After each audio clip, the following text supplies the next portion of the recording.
watching Gov's Radio. This is where you go if you want to see something or if you want to hear something funny. Coming up in just a couple minutes. This is a joke I told. What? I'm not on Gov Radio? Call the police. Call my agent. Hi.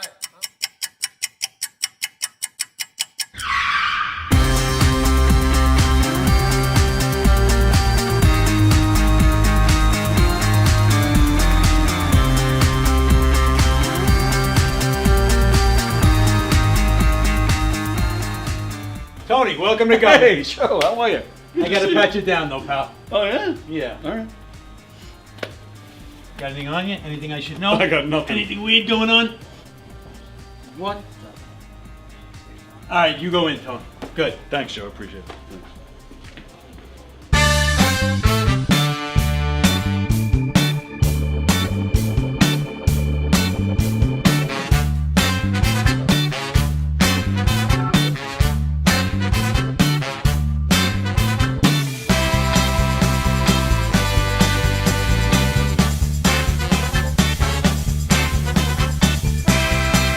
Hi, I'm Tom Kelly of The Tom Kelly Show. Yes, this is not the only time I've gotten on my knees in the back room of a comedy club.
The Knockem Dead Comedy Radio Show is also brought to you by Two Eagles Auto Body. For more than 25 years, Two Eagles Auto Body has been the leader in auto body repairs and customer satisfaction on Long Island. Two Eagles Auto Body handles every type of auto repair from custom applications and restorations to repairs involving insurance claims. Give Two Eagles Auto Body a call and please ask for John Rossi at 516-328-2527. That's 516-328-2527.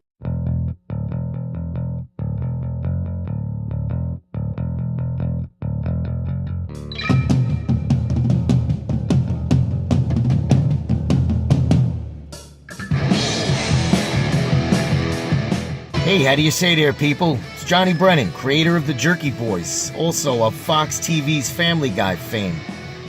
I just want to let you know you're listening to Tony on the Knockem Dead radio show. They're gonna keep knocking them dead, so keep listening, you wacky sons of bitch. Right there. Over and out there, sweet Charlie. Long time no see, man. Hey, man, I miss you guys, man, at Knockem Dead Comedy Radio. Hey, Tony, you're not funny, and you probably shit yourself a lot, and you're no fun to be with, and you don't make that much money, and you're not going anywhere in show business, and I hope you get hit by a bus.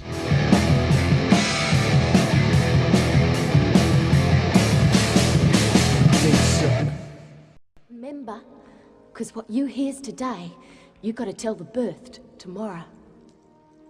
I'm looking behind us now, across the count of time, down the long hall, into history back. I sees the end, what with the start. Right! And somebody did come.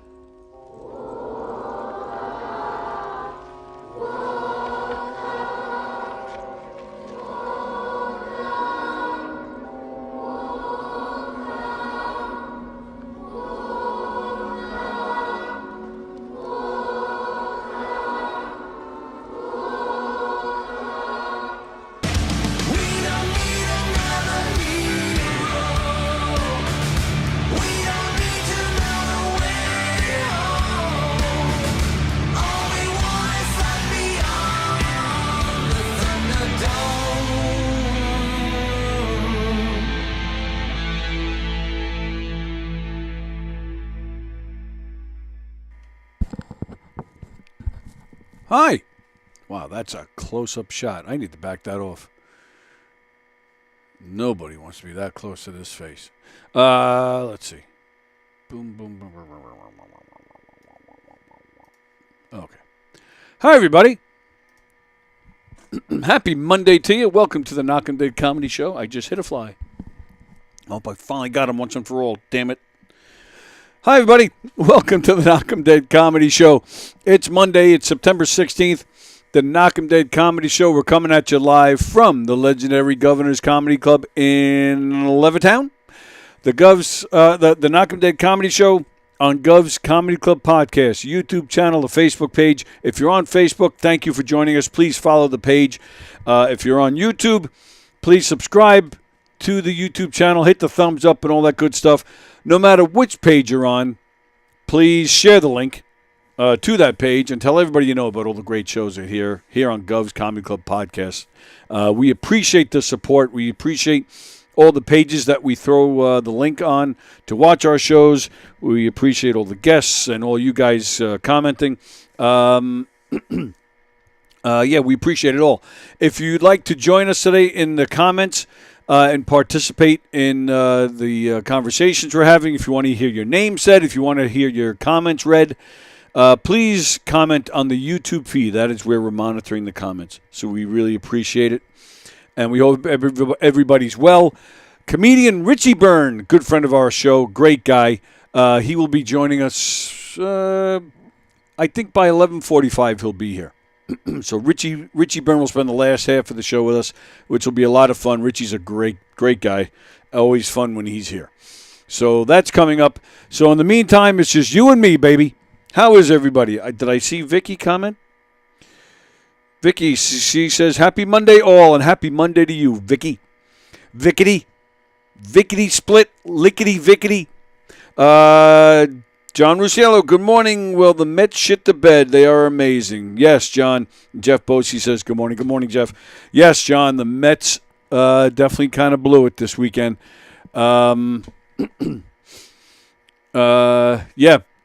won on Friday and then lost Saturday and Sunday. Comeback wins from the from Philadelphia, and it just might be. I don't know. I think that might be the turning point.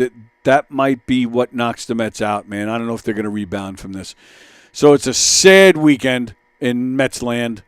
My friend Carl, who I talk about all the time whenever I talk about Philadelphia, he definitely had a lot of fun with me. Well, not meant in a good way. He definitely had a lot of fun at my expense, texting me, oh, look at that walk-off win, yay! Shut up, Carl. Son of a bitch bastard. But, you know, you never know. Philadelphia's coming in to Citi Field, is it next weekend? Soon, within the next week or so, they're coming in here. So, well, not here, but the Phillies are coming to Citi Field. Who knows? Maybe the Mets will rebound and they'll kick some Philly ass. Or as Les Deegan says, Philadelphia. Filthy-delphia. I like that. That's how I'm going to say it from now on. Filthy-delphia. The city's actually not filthy. I've been there a few times. It's not filthy at all. It's actually kind of nice. I like it down there. But when the Mets are playing the Phillies, it's Filthy-delphia. Damn it. And I actually I've been to their stadium once or twice. I haven't seen the Mets play there. I've never been to a Mets away game. I need to do that. But I went there to see Philly play St. Louis once. Nice stadium. Typical baseball stadium. It didn't nothing really grabbed me. Like, wow, this is fantastic. Like Citi Field blows the place away. I do like the whole area. They have where the Phillies play. They have where the football stadium is right next to it. Who was that? The Eagles, right? Philadelphia Eagles. They're right there. There's like bars and restaurants and stuff. Like it's a nice little like campus, if you will, of all for the sporting events, which I think is really cool. That's one thing with Citi Field that sucks. Like there's nothing around there. It's actually kind of crap. It's filthy around there. Of course, my Yankee Stadium, it's nice. There's all sorts of bars and cool places to hang out. Andrew Fremda, last time I was in Philly, I forgot to pull out. Fremda's here. All right, so the Mets had a bad weekend. How was your weekend, everybody? How's everybody doing? We are, give or take, half hour, 40 minutes away from the arrival of Richie Byrne, who's going to hang with us. Looking forward to that. Tell us how your weekend was. Tell us what's cooking. I got my reports from the weekend here at Governor's that it was a good weekend. I heard T.J. Miller had the place in stitches. T.J. Miller, our old friend, played Governor's Friday and Saturday, and I heard he. I don't know if this person wants to be named, so I'm not going to name this person, but somebody I know came in to the Giga Room to see Robert Hansen and said Robert Hansen was very grouchy, but laughter was heard. My friend said that the main room was roaring. T.J. Miller had a great weekend here. So we haven't trashed T.J. Miller in a long time, but I think it's time to stop. I mean, when he trashed us, that was shit. Years ago. I don't know, maybe 6 years ago or something like that. So, and he's been nice to us every time we've seen him since. So we're glad T.J. Miller had a good weekend. This coming weekend at Governor's is Tom Green. Hoping to get some time in here with him, but as of now, the chances don't look good. John Ruscello is asking how the art sale went. Well, thank you for asking, pal. And once again, thanks to John Ruscello and his lovely wife, Dawn, for donating some money to us. I shouldn't say us, to the Nassau County PAL Special Needs Unit.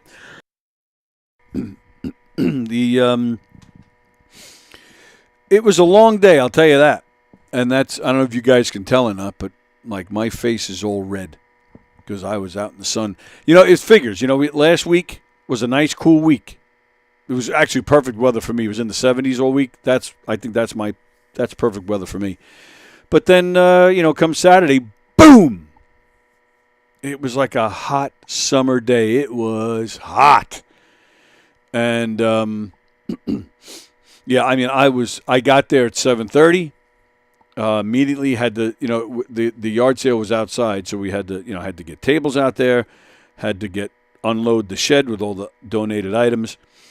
Then some of the other board members joined me around, maybe about 20 minutes later. So we were all working hard, and it was hot, man. And we were out there all day. I'll tell you, at the end of the day, I was drenched. My plan was to not go home because I had a murder mystery. And it was an hour away. So my plan was to go straight out to my murder mystery, but I did stop home, change my clothes, and then headed out. It was a hot day. I think because it was such a bright, sunny, hot day, probably the last hurrah of summer. I think that's why our turnout was not what we expected. We raised, including John's donation. Another donation, we probably raised about $500. Probably around there. And which is fine because we didn't put any money in. All the items were donated, so it was $500 that the Nassau County PAL raised. But we were definitely hoping to make some in the thousands. We've had other fundraisers where we've made $2,000 or $3,000, actually even more on a few other fundraisers. I don't know what it is. The past few years, our fundraisers have not done well as far as attendance. It's fine because we're not for profit, and so it's okay. But and we stay afloat. We charge for our programs. We just don't charge to make a profit. We charge to just cover everything. We have outside companies that run some of our programs. Our insurance rates are, crazy money. So we just charge to cover. The fundraising, because we like to throw, sometimes we'll put together a nice night, a social event or just a one-time thing, some kind of party, or, we do our annual barbecue, things like that we don't charge for. We normally don't charge extra for uniforms for certain programs. So we fundraise for those reasons. We do have to pay, because we don't have our own facility. So it goes to cover things like that. So, so again, we're not trying to make profit. So it's not like we're not holding thousands upon thousands of dollars in the bank so that we can buy a boat or a horse. But yeah, we like to have a little bit something left over. But when you're not for profit, I don't think you're allowed to have much anyway. Either way, we were hoping to make more, hoping to do better. Yeah, so, I mean, it wasn't a horrible turnout, but it wasn't what we expected. I think if it was more like the weather we had during the week, I think we would have had more people show up. And then, and it just sucked because we had to put a lot of stuff back, back in our shed, which I was really hoping to clear stuff out by the end of the day and not have to work so hard to put stuff back. I was feeling it, man. When I woke up, so did the yard sale and then had a murder mystery, which, I bust my ass at as well. So yesterday morning, man, I woke up and getting out of bed immediately. I was like, I'm 54, man. I'm not, not as, I'm 54 and I'm overweight and I'm disabled. So obviously not in the, don't have a spring in my step like I used to. But, yeah, but it was fine. I mean, my brother showed up and he bought some things, so I thank him for that. Mark David Hirschman showed up, and his family, they grabbed a bunch of stuff. Apparently his son, who is, 15, I think? Apparently he likes to go to yard sales and he'll buy stuff. Apparently there's an app where you take a picture of something and then the app will tell you like what it's worth or what it's going for on other sites. So apparently this kid, like, he's found jackets for $20 that he sells for like $300. Like, this kid has made it like a little business for himself. So yeah, he spent a lot of time going through stuff, and yeah, and him and Mark walked out of there with a handful of stuff. Mark's lovely wife was there too, but complained she was too hot. She is hot. But normally, but hot, like sweating. So so then they split. But yeah, they bought some stuff.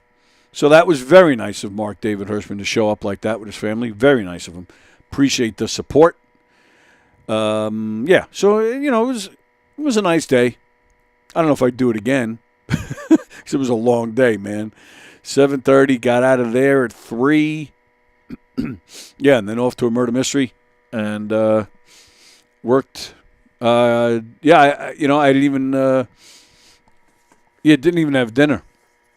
Didn't have dinner until 11:30 that night when I got home from the murder mystery. Long day, and then it was crazy because so Jeff Bosey, is he still watching? Yeah, he is.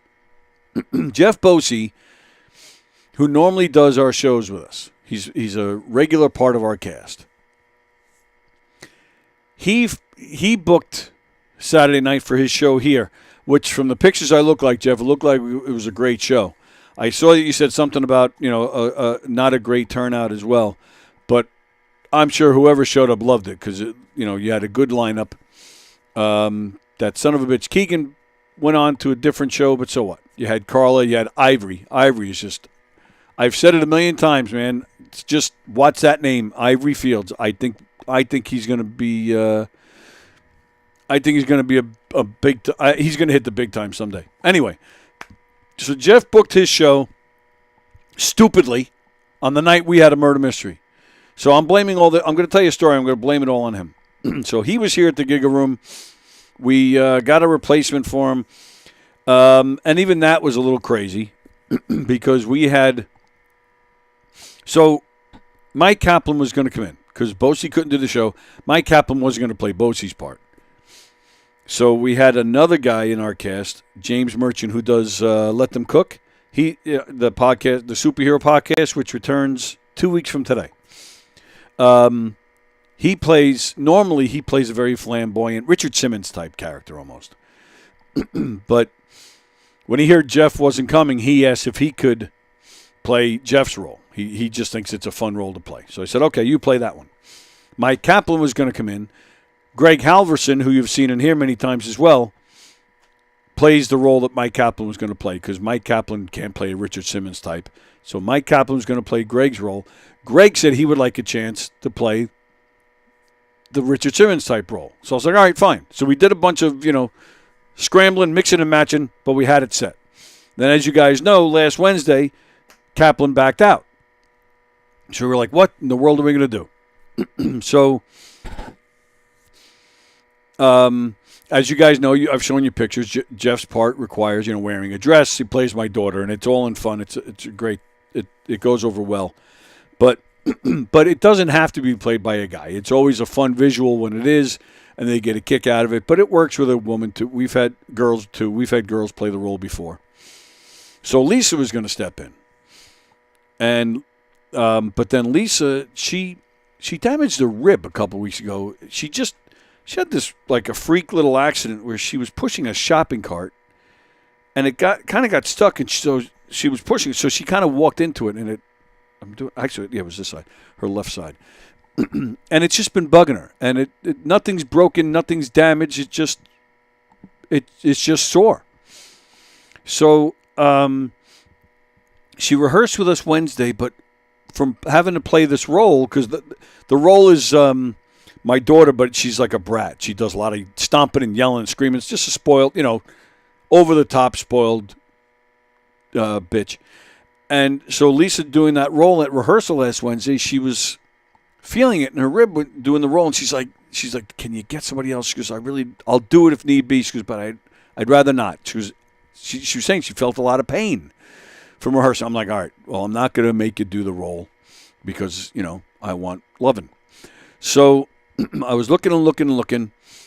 Friday afternoon, 24-hour notice, I was still looking for somebody. And Mo Meltz, who you see here every Thursday with Circling the Drain, she had contacted me about something. And once in a while, for the past few years, actually, Mo has expressed interest in doing a murder mystery with us. So she contacted me about something else, but while I had her, I said, Mo, any chance you're around tomorrow night? You want to do a murder mystery? I know it's 24-hour notice. I said, but, I really appreciate it. And she did. She stepped in. So Mo Meltz stepped in and played Jeff's part as my daughter, and she did a phenomenal job. It was also Diane's debut with Knockem Dead Comedy. She did a fantastic job. An audience of 250 people that absolutely loved it. We'll get more into it tomorrow. Oh, I think somebody was knocking. All right, hang on. Let me put some music on. I think somebody was knocking. All right, here's some, whoops. All right, hang on. So we'll get into more with that tomorrow when Diane's here. But let me put on some music. BBC Radio 2 Weekend Woken.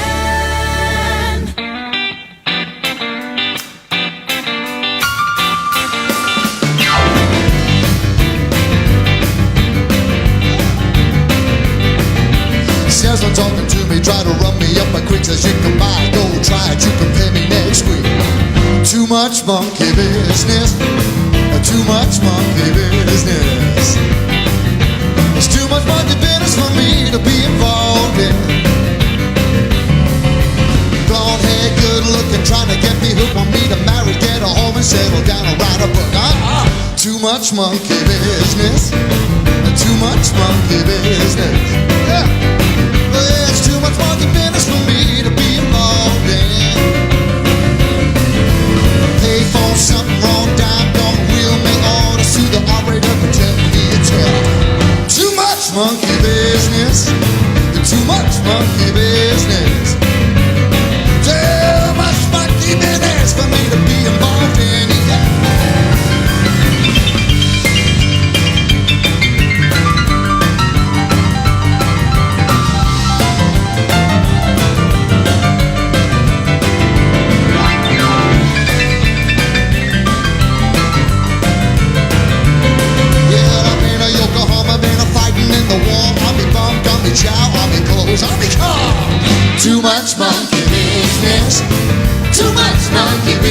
business. Yeah, too much monkey business for me to be involved in. Working in a filling station, too many tasks, wipe the windows, check the tires, check the oil, dollar again. Too much monkey business. Too much monkey business. Too much monkey business for me to be involved in.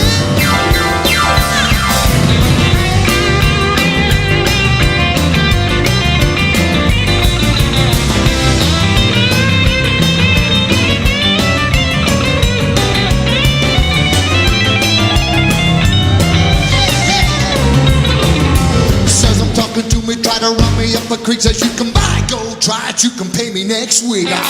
Too much monkey business. Too much monkey business. Yeah, there's too much monkey business for me to be involved in. There's too much monkey business for me to be involved in. There's too much monkey business for me to be involved in. Too much monkey business. Too much monkey. All right, there we go. You like Yeah, that? he's good. He is good, right? Whose song is that? Too Much Monkey Business was Chuck Berry. Yeah, you're right. For some Who reason, did you think it was? I had Carl Perkins in my head for some reason. No. But no, that's wrong. It is Chuck Berry. You're right. Can I just say that You can say anything you want. there is, I don't know what it is, but there is nothing sexier to me than female background singers who Yep. just, and they're not even doing that much, but the little bit they're doing is the sexiest thing in the world. And he does manage to get some sexy Oh, my God. backup singers. Yeah, they're great. He's got a great band. His bass player is the current bass player for Queen. Oh, really? Yeah. Really? Yeah. Wow. The last time they came around the garden, no, not the last time. Time before that, they came to the garden. The guy called me up. He leaves me a voicemail. Hello, Tony, it's Neil here. I just want to let you know that your passes are here. I'm like, what the fuck? Like, I never even asked him. I was like, okay. So we go to the garden that night. They give me, I go to the will call. They give me two. And this was Queen? Queen, with Adam Lambert. They give me 2 wristbands. So I say to the woman, and I'm not being racial, but she was a black woman. I go, the 2 Not wristbands. as racial as racial gets, Well, but okay. it gets worse because I'm going to imitate her. She goes, I go, well, what are the 2 wristbands for? She points at one of them. She goes, oh, baby, that's the wristband you want. Just Really? like that. And I was like, oh, okay. Got backstage. Just being backstage at Madison Square Garden alone. Yeah. I was like, holy shit. You know, there's so much history in that building. And they do it. Have you ever been back there? No. They do it right. They got pictures and, like, you go through these hallways and, you know, on this date, this and this, you know, such and such played. And then they have this big bar area. I go back there.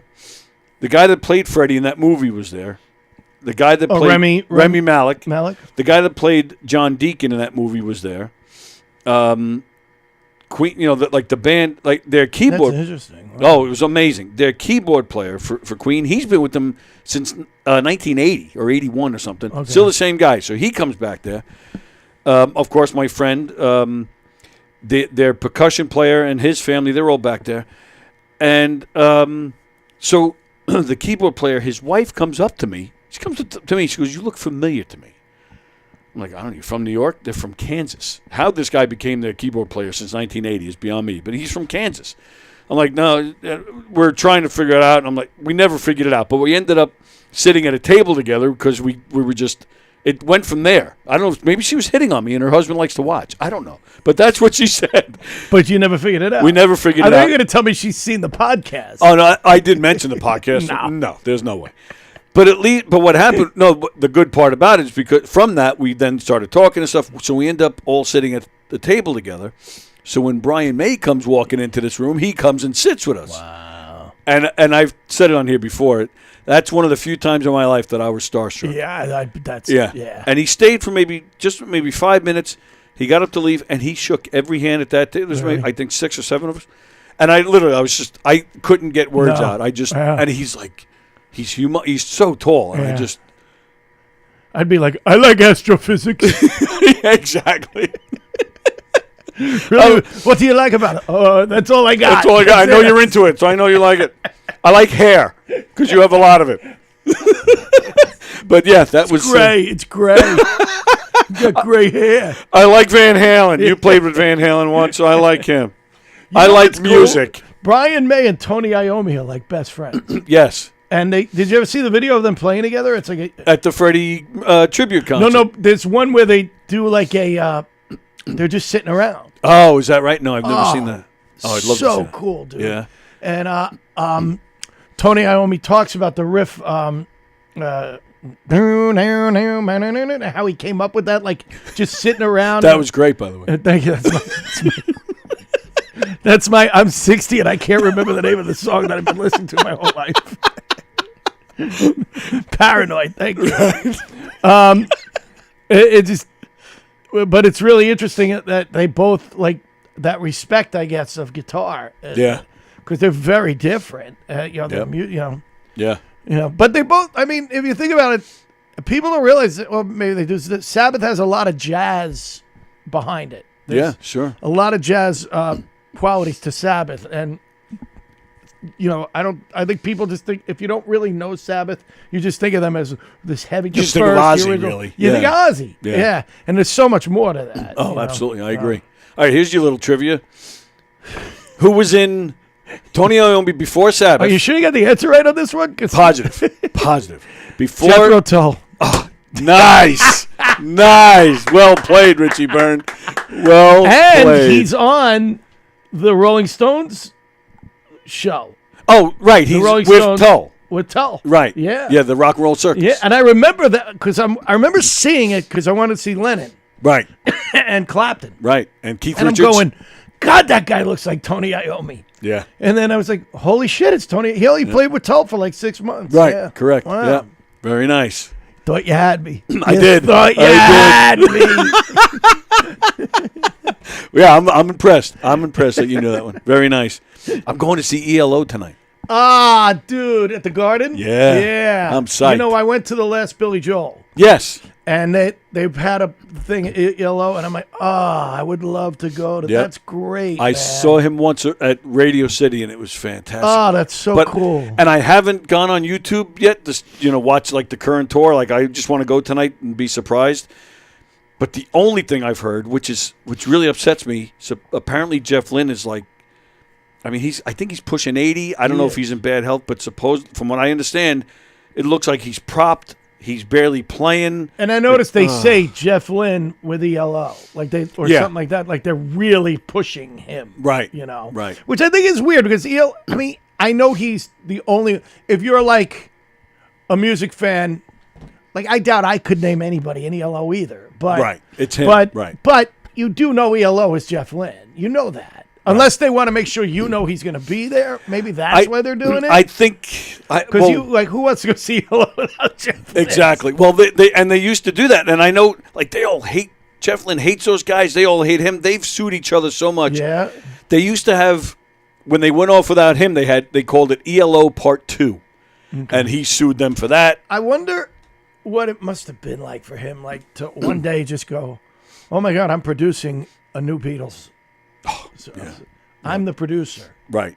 It's the same thing. I couldn't talk to Brian May. I don't know. Like I'm going to produce a Beatles song. I wouldn't have the balls. I don't care how close I am to George Harrison. Like, right. I don't care. I don't care that I was a Wilbury. Right. I'm not doing this. Yeah. This is not happening. I feel that way when I'm doing a show with you guys out there. Like, what the? I got no business being here. Yeah, that's true, though. And you guys, you guys agreed. Like, he's got no business. No business. No business. Keegan, no business. That's actually all right. Oh, that's a perfect segue. Isn't it? That's what I want to talk to you about. Friday night. Well, yeah, Friday night. This Friday at Governor's, the main stage. Have you even introduced me? Richie Byrne's here. Well, come on. I did a nice job promoting this. I said Richie Byrne today. Conversations with Don Sill on Friday, and the show at Governor's. Like I put it all on. Oh, is that what that was? I didn't.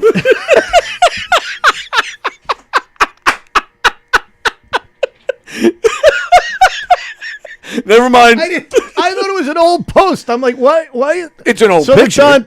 Don hasn't. That hasn't come out yet. This Friday. Okay, I get a little political in it. which I've never. Yeah, he told me. I got like pretty political. And he said, you said to him, I've steered clear of getting political all these years, and then you made me do it. I don't even. And it was like something like. Well, Don loves that shit. It was just like, so you never went back to the Dr. Oz show, did you? Like that was. Then you let me tell you something. That shook a nerve. They shut down this country. Oh, I went berserk. They screwed me. They kind of did. Don't get me. I don't. Yeah, you got to watch Conversation. Go watch Conversation, but I mean, it's. Don loves political conversation. Does he really? I didn't even know. He really didn't. Loves that stuff, yeah. But it just, the whole thing now, you know what bothered me? I was a big believer in Fauci, and to have Fauci now come out and say, wow, we were just making it up. Yep. Is awful to me. Yep, I agree. There were people, the last day of shooting Dr. Oz show. Yeah. We had on a couple of doctors who I know very well from the show and I respect. Right. And I'm not, and they were all saying, listen to Fauci. They all were like, you got to live whatever Fauci says. And we all did what Fauci said, and now Fauci's going, eh. And the other thing that bothered me, and I said this on Don's show, was Dr. Birx, who was Fauci's right-hand woman. Okay. And she went down to Delaware and had a party in the middle of and had no masks on and got caught, and suddenly she was gone. Right. And this is, listen, Trump she hasn't been seen since. No, Trump was president at the time. I'm not even like going there. I'm just saying that it just blew my mind how it was almost, it just scared me that everybody just, and myself included, was so willing to go, okay, we'll do this. And, yep. I don't get, and my life hasn't been the same by far. My life has not been the same.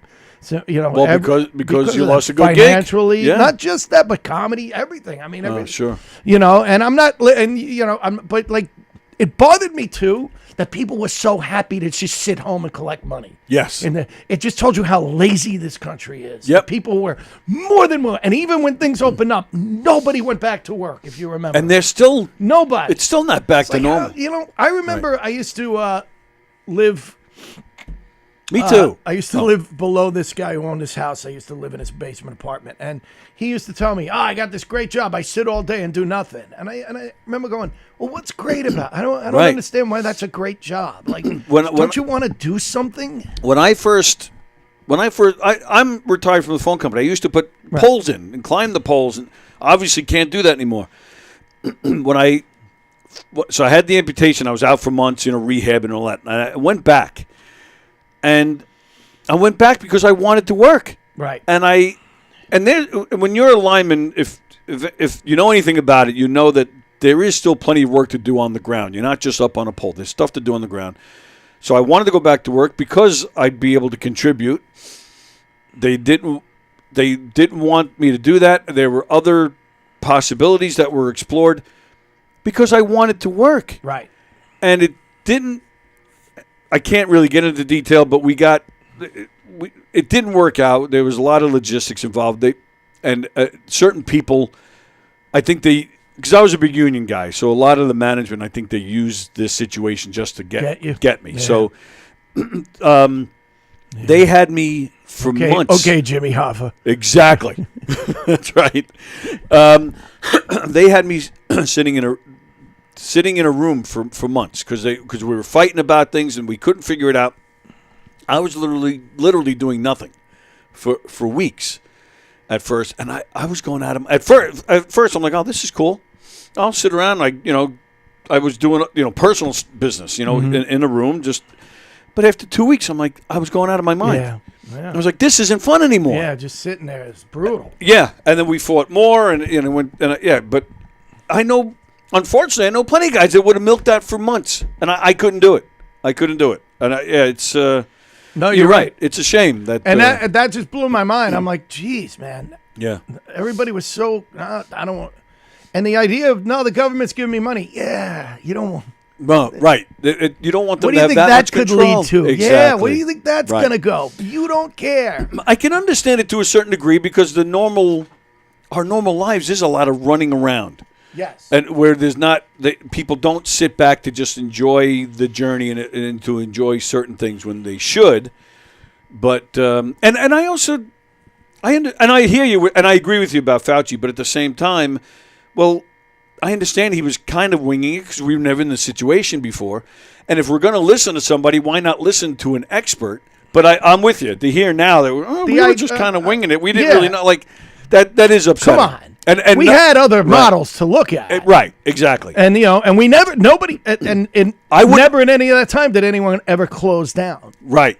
And I don't think I would do the vaccine now. I did it, but I don't think I would do it now. Knowing what I know now, I don't think I would do it. I have friends, I did it because of, I thought I was going back to television. Right. And right. I remember a guy in a bar, a friend of mine going, you don't have to do it. I go, no, yeah, but I do, though. And he's like, no, it's your right. I go, yeah, and it's their right not to hire me. Right. No, you could sue them. I go, I'm going to sue the Dr. Oz show. Right. Like, you know what I mean? Like, and spend 3/4 of that money on legal fees. I'm going to do what?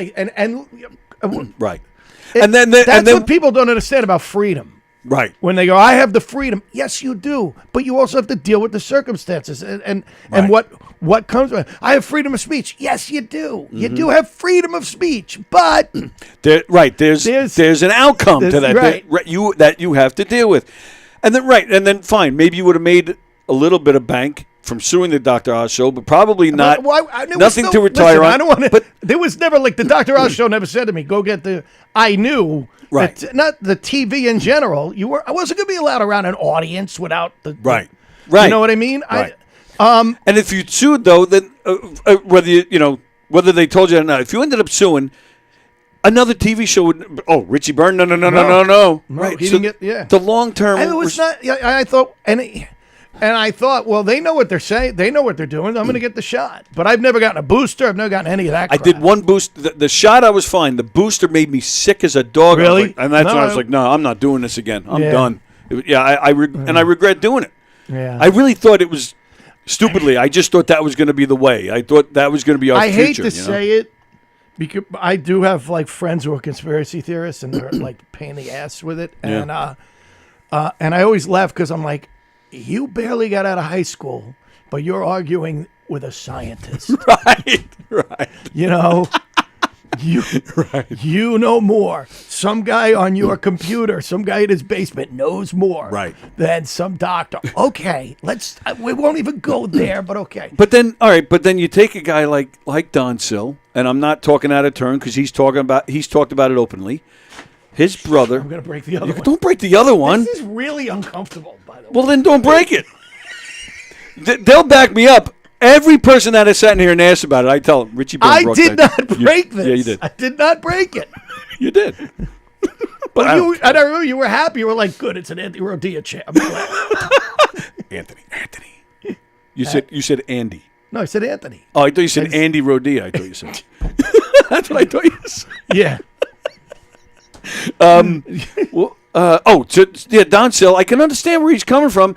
His brother got the shot. 2 weeks later, dropped dead. Well, that's what I was going to say. Is that I had a friend who died of a brain tumor, and you were like, right. But Don's brother was healthy. He had nothing going on. Yeah. He had nothing going on. 2 weeks later. That's what I mean. My friend got the tumor after he got the shot. Oh, he got the tumor after the shot. Oh. Anytime, and you just find yourself doing it now. Anytime someone has a heart attack, you're like, what? Right. Well, you notice that. Dead. What? And you notice that with the news now too. Every time they announce somebody dies, they don't tell you how. They don't tell you how anymore. You know, it didn't. And I thought, I was like, I wonder why they'll tell you how. That's why, maybe. They don't want people. Right. Except apparently for Tito Jackson, they were like, heart attack. Tito Jackson died this morning. Oh, I didn't hear that.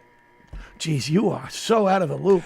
Well, it's a weird story that I was actually telling before you got here. Which I didn't finish. I'll tell you guys later because Richie's leaving around noon. I'll tell you later. But my hair looks like crap. You do that every time you come in here.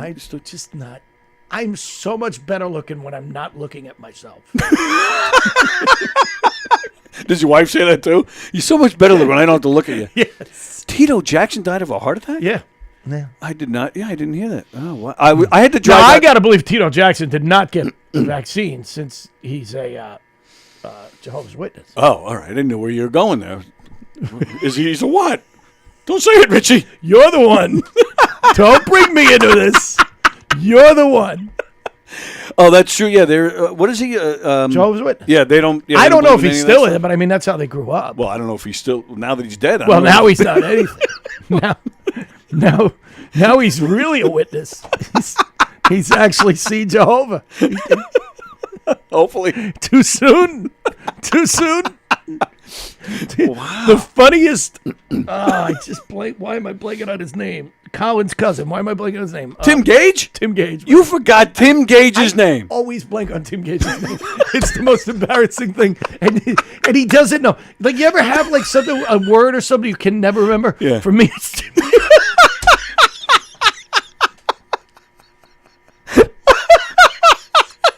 Does he know this or is No, he know. Tim, I love you, brother. I love Tim Gage. So the night that the day that Michael Jackson died. Okay. I was headlining at Brokerage. It was like a Wednesday, and it was a showcase, like one of those, like Yeah. or Thursday, whatever. Yeah. And Gage is the host. It's the Good thing you're not the host. Here's Colin's cousin. Gage gets up. And he goes, right now, Joe Jackson has the whole family together going, all right, who's going to step up next and lead this fucking thing? Who put this glove on. Put this glove on. It doesn't fit. Tito, you talentless fuck. Guys, I always remembered, Tito, you talentless fuck. And it's just, I'm sitting there going, oh my God, the man's been dead 3 hours. And Gage has the best joke. That's hilarious. It hurts. Put this fucking glove on. That is great. I wish I could remember his name because that would help. But, yeah, Tim Gage. I have a block in my head with Gage. It's the weirdest thing. That is very strange. I was back here one night, standing right here at the door. The door was open. I'm just standing there, and Colin was here, and I hear he's standing right outside the green room, and I hear Tim say to him because Tim, he's one of the biggest supporters of this room. He comes in all the time. Really? Oh yeah, He's a great guy. I love him, and I hear him say to Colin, "Hey, let me introduce you to my friend in the podcast booth." I'm like, "Holy shit!" So, because I wasn't even facing them, I forget what I was doing, but I just happened to hear this. So in my for that 3 seconds it takes him to walk over in my head, I'm like, "Holy shit, he's going to introduce me to Colin." So sure enough, he introduced me. We start talking, and Colin had that he had that show on YouTube, Cop Show. I don't know if you ever saw it. No. Hilarious. It was basically just a spoof of every cop show there is. A call from an anonymous call comes in. Something's happening on, West 53rd Street. Okay, and then they go and they know who it is and they bring the guy in and they put the light in his face and they threaten him and he confesses to everything. No, it was hilarious. I mean, again, that's pretty much every cop show. And he was throwing it up on YouTube, I think trying to find, so that, trying to find somebody to pick it up. But it never got picked up. But I thought it was hilarious. So I turned to him and I go, I really love that show that you're doing on YouTube, that Cop Rock. Cop Rock. And and as soon as it came out of my mouth, I was like, oh no. And that whole split second, I'm hoping maybe he missed it. Sure enough, he looks at me. Cop Rock was a show in the 80s. It was a musical. Yeah. I'm like, oh, fuck. That's so funny. I Cop never Rock. watched a minute of that show. I knew nothing. How that happened, I have no idea. Sure enough, after the fact, I went back on YouTube. It went down as one of the worst shows in history. How it got made in the first place, it's It was awful. weird. And I still remember a song from that show. Really? Stop Your Bitchin'. And it was I can't believe. I swear to God. And it was sung by an actor that you would know. Oh well, that was the thing. From going back to look at it. Sheryl Crow apparently was in it. She's singing some songs on it. On Cop Rock? Yeah. She wasn't. She hadn't hit yet. Wow. But it's that damn show that I threw in Colin's face. Colin Quinn. He probably remembers me now. Oh, the idiot that called my show Cop Rock. He probably. I was so embarrassed. You should have been, because that's terrible. Oh, absolutely. But at least you know his cousin's name. Yeah. Well, I don't know which one is worse. This guy, Larry Joshua. Oh, yeah, sure. Yeah. Anyway, wow. What are we talking about? I have no idea. How did we get here? Friday night. Come to Governors. Govs.com. Come see Richie. Listen, I'm very proud about Friday night, 8 o'clock here at Governor's. Going to be a real diverse show. It's Pat O'Rourke, Mike Keegan, and me. So, there's a lot of diversity there. Sure. If you consider diversity fat Irish guys. That are all over 40. Wow. What? In all seriousness, that's a fun night of comedy. It is. It's a great those night are of comedy. those are Yeah. three heavy I actually hitters. saw James the other night, and he goes, I might have to put somebody on there to make it look a little more. I go, yeah, you got to do so. So, all right, so that means either... We're going to get a one-armed Mexican girl or something to come out and tell the joke. There you go with the limb jokes. Sorry. Never fails. My bad. So I was about to say, you're either getting Olga or Ivory is going to be added to that show. No, I think it's going to be Tim Gage.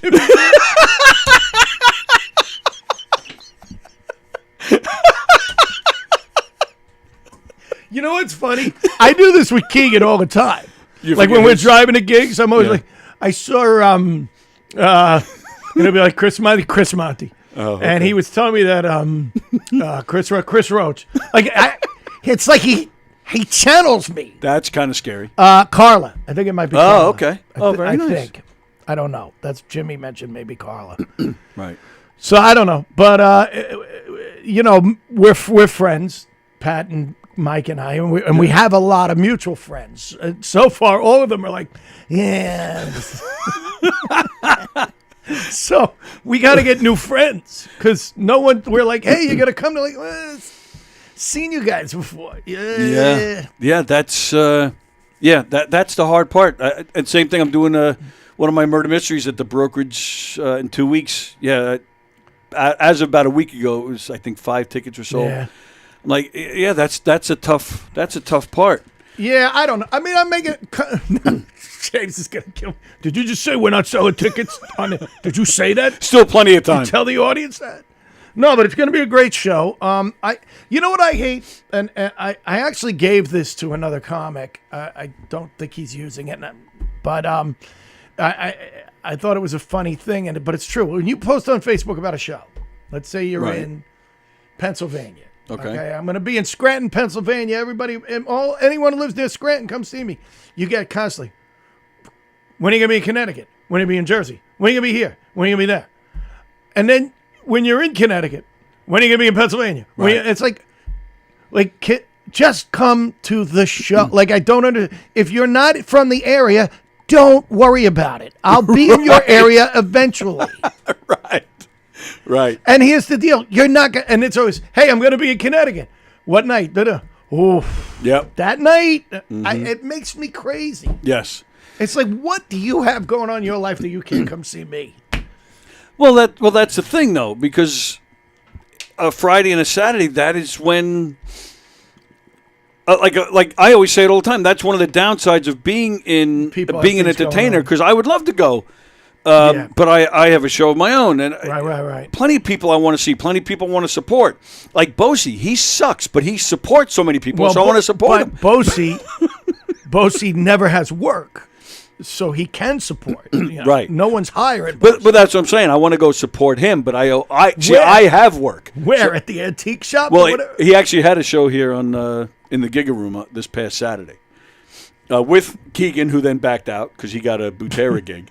Carla was on it, and actually, Can I just say something, Bosie? When you are getting canceled because of a Butera gig, you're really at the bottom of the barrel. You know what's funny? Bosie will find that funny. Butera, I'm gonna get a phone call. Yeah, I didn't really find that funny. You can't mention me like that. I don't know why you said that. I have a lot of great shows. I know, John. I love you. Yes, absolutely. I actually just talked to John this morning. Did you? Yes. I love John. Butera. He gets me some murder mysteries. That's where Bosie gets work. He does my murder mysteries with me now. Okay, well there you go. And he's a big hit because he plays my daughter. So he's a big hit in these shows. Oh yeah, he's in a dress and he gets married or she gets married during the show. So we. But yeah. So do you consider this a hometown gig? How long have you lived here? You're in East Meadow, right?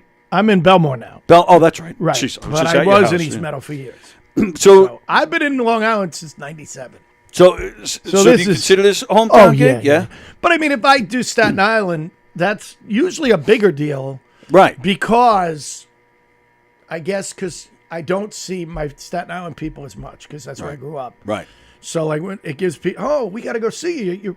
You're playing Staten Island, but when I do Long Island, it's always like, yeah, where are you going to be somewhere else soon? Is there a pizza shop I can see you at? Or? Well, that's the thing. I mean, and I actually asked Roach this a few weeks ago, and I think he got a little upset with me. Do you ever worry about, like playing locally? Do you ever feel like you're oversaturating, or do you, yeah? All the time. Oh, okay. And, Roach is like, are you trying to tell me something? I'm like, no. Really? No. Yeah. And the other thing is, you're like, oh shit, do I have anything new? Because I don't need someone coming and going, I heard that before. Like, what do I have that I haven't done before? Yeah, but what's wrong with seeing that again? I mean, you go to a concert, you want to see the greatest hits. It's so funny how I say this all the time. In comedy, if you see a comic once, you don't want to see him do the same material the next time. If you see a musician do new material, you go, oh, come on, what are you doing new shit for? Right. I mean, I've seen you plenty of times, and I'm still laughing my ass off. I mean, Joey, I think I've seen Joey Cola more than anybody, and I'm still laughing at, the cat bit and, taking his shit and all that. Like, I'm still laughing my ass off. I don't. Boy, did you just describe Joey's act. The cat bit and taking his shit. Joey Cola, people. Well, like it matters what I say. If he could just write a bit about a cat taking a shit, he'd be a big star. It's like little tiny cocaine sitting in the streets. I go on all day. What is the worst joke you ever told on stage? Like maybe as soon as you said it, like, what the hell was I thinking with this one? Or maybe you've never written a bad joke. I don't know. Well, no, I mean, I've written jokes that didn't get laughs, but I don't know that the worst joke. It didn't get a laugh, but I mean for you, I mean, I don't really. I mean, I remember bad shows more than okay. You know what I mean? Like you never just came out and tried a new joke and were like, all right, that one didn't click. That was stupid. Yeah, but I can't say that I remember it. Like I obviously, have done that, and it's funny because I remember doing it once and going, well, that really didn't work, and then when I did that, I realized, oh shit, I'm a comic now. This is years ago. Yeah. Because I was able to save it. And I'd seen other comics do that, where they can just go off the cuff and go, wow, and make fun of what they just said. And I was like, well, that's a cool thing. And it's not easy. I mean, you can do that when you're new and everything, but it's not when you're able to make it work. That's another thing. Yeah, does that make sense? That makes total sense. But yeah, no, I don't think there's a joke where I've ever gone, oh, okay, because I don't know that I'm that. I think that you'd have to tell something that's offensive and think it's going to go a certain way, and it doesn't. And I don't know that I tell many. Yeah, you're not offensive. No, not at all. No. Well, I don't know if I was thinking offensive. Just maybe. Well, I know you can tell a joke that doesn't work. Yeah, that's what I mean. But to me, one that makes people cringe is one where you're. Oh, when you're offensive. Yeah. Okay. Yeah. I was thinking more along just a bad joke. That's all I was thinking. Because as I still consider myself a newbie, because I don't do a lot of it. But about a year ago, I was up there and I tried a new one. I got straight faces, and even myself, as soon as it came out, I was like, yeah, that was stupid. And I even said, I don't know what I was thinking telling you that one. I said, sorry about that. And that redeemed it. That brought them back, thankfully, because I acknowledged it. But I forgot what I was going to say. Well, it must have been Tim Gates related. No, but it had to do with this. Oh, shit. About being on stage. Oh. The one that gets me is when you're doing a joke that you've done a number of times and it's always killed, and then it just gets like and you're like, what just happened there? Yep. And I've actually turned to the audience and go, it's not me, it's you. Right. I'll go, I've done this joke at least 500 times. It's killed so the 501st time, it's your fault. Right. And even that, when you're new, you can't get away with that. Sure. They'll turn on you. But if you know once you've done it a long time, or you can almost berate an audience when you know what you're doing. You know what I when mean? you know what you're doing, Yeah. yes. Because if you're new, it comes across like you're attacking them, Yeah. and then you've lost them. And that's actually where I was going to go before when I said something about a segue. You were, I don't think it was on this show, but you were in here. Might have been maybe Keegan's show, and you were talking about new comedians, and you were talking about how there's comedy shows everywhere. In fact, you even said it today. You said something about a pizza place. Like pizza places, every dive bar, like everybody's having comedy shows. And you were saying, you said something to the effect, and I'm not quoting you verbatim, but it was something to the effect of like there's like too many comedians out there now. And then you actually did say a lot of them are bad, and you said get out of the way for us There's real too many comedians. quote unquote comedians out there. You know what I mean? Right. Like when I started in this business 35 years ago, if you told someone you were a comedian, it didn't matter how early on you were in the business, they were impressed. Oh, okay. Because yeah. you did something that nobody. Right. If you tell someone you're a comedian now, they go, "Yeah, my cousin." No, your cousin's not a comedian. Right. Well, he played Caroline's. Well, what day did he play Caroline's? Right. Monday night when did it's he play open. Monday nights? Right. You know what I mean? Like everybody's got somebody, and most of the time, it's somebody in their family that's not really funny. So like they're thinking that way too. They're like, "Yeah, you're my cousin." No, I'm not your cousin. Right.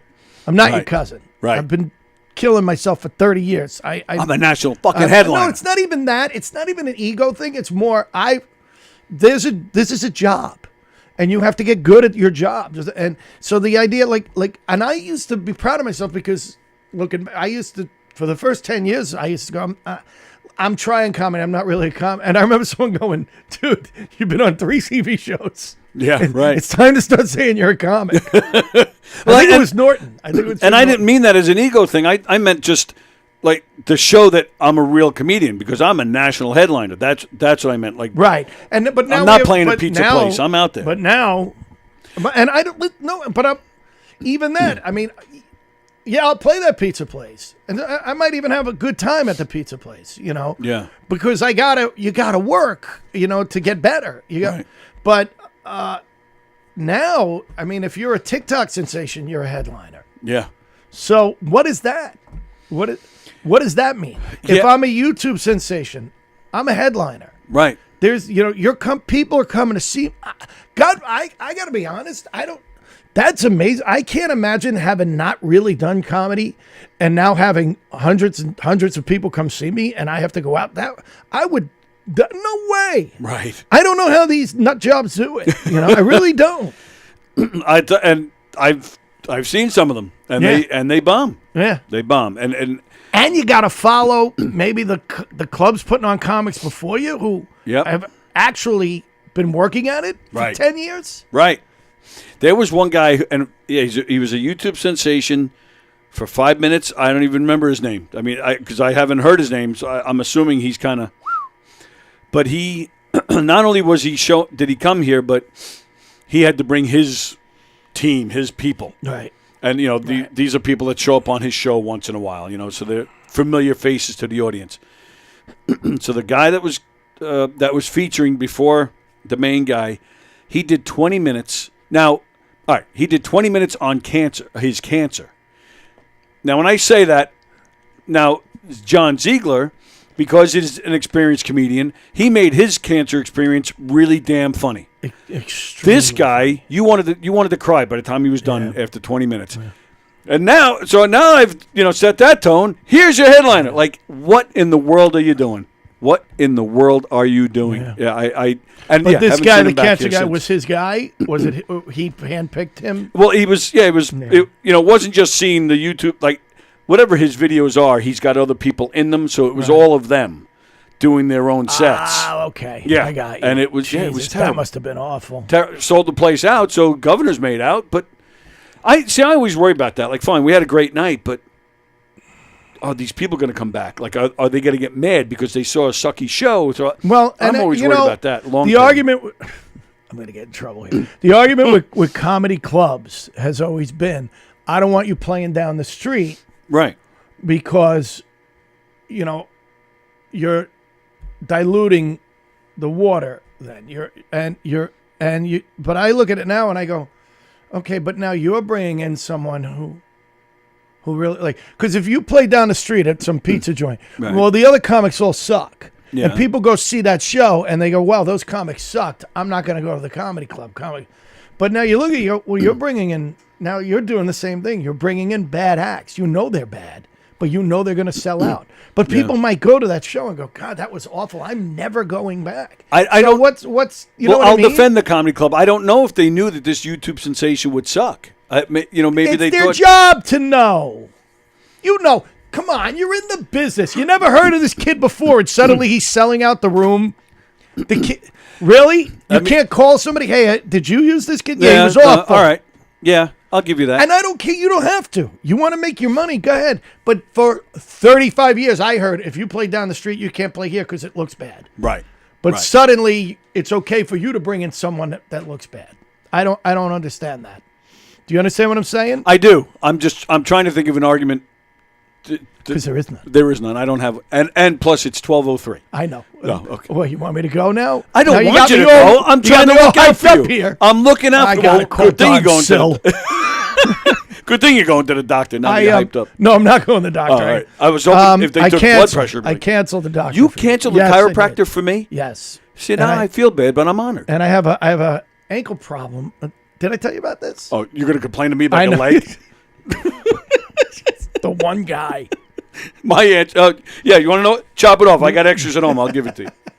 What's the matter with your ankle? I woke up one day about a month ago and I had pain in my ankle. I don't think it's the first time that's happened either, but like what happened was I ended up that day I started shooting an independent film. Okay. And we were in Times Square. With an Irish accent? No. Wow. No Irish accent. It wasn't a Mark Riccadonna production, so I didn't have to put on an accent. Right, yeah. Friggin' Mark. I know, that's see why you I said all doing that, it. yeah. Anyway, I'll tell you something. A few years ago, I shot that double eagle. Yeah.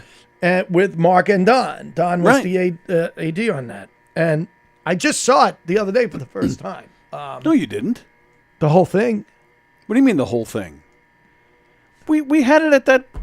I wasn't. Yeah, you hosted the thing. No, you didn't host, but you were there. I was on the show, but was it Double Eagle? No, it Yes, wasn't. it was with Christy Miller, right? That's Double Yeah, you Eagle. know what? I didn't watch it. I wasn't in the room at Comic Strip. At the comic Yeah, strip, yeah. yes. I didn't see it. You didn't watch it? No. No. I'm not going to ask what you were doing. I don't know, but I didn't see it. You're right. You know what? I know what I was probably doing. It was football playoffs. So I probably did my spot and then ran over somewhere to watch the playoffs. It was towards the end of January. Yeah. You're right. You're absolutely right.